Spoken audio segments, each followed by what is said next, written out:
La confrontation entre cette pauvre syrophénicienne et ce Zachée, riche,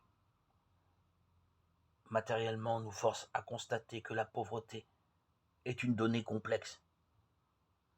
L'expression employée par Matthieu l'exprime à merveille.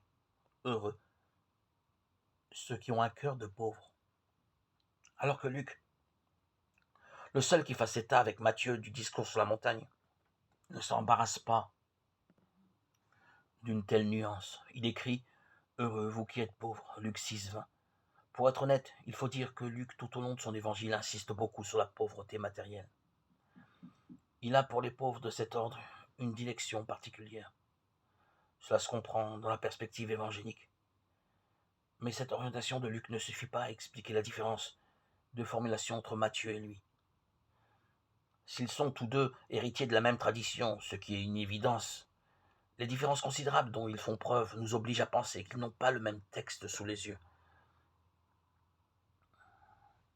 Alors que vraisemblablement la composition définitive des évangiles de Matthieu et de Luc date à peu près de la même époque, il apparaît que le texte concernant le discours dont se sert Luc est antérieur à celui de Matthieu.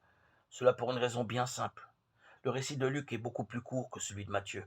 Or, à mesure que le temps passe, les récits vont toujours en s'amplifiant. Progressivement s'ajoutent au texte flash primitif des témoignages ultérieurs, des réflexions, des analyses, des commentaires qui l'allongent sensiblement. De plus, le récit de Matthieu est mieux construit, plus synthétique. Il rassemble dans le discours sur la montagne tous les éléments fondamentaux de la prédication de Jésus, ce qui ne fait pas Luc, n'hésitant pas à bloquer ensemble des paroles qui, de toute évidence, ont été proférées à d'autres moments. Par exemple, le Notre Père, que Luc situe alors ailleurs.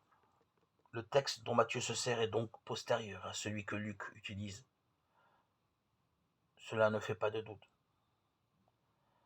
Cela n'a d'autre intérêt que de nous faire découvrir que le récit de Matthieu est le résultat d'une relativement longue réflexion de la communauté chrétienne, d'une maturation de sa foi.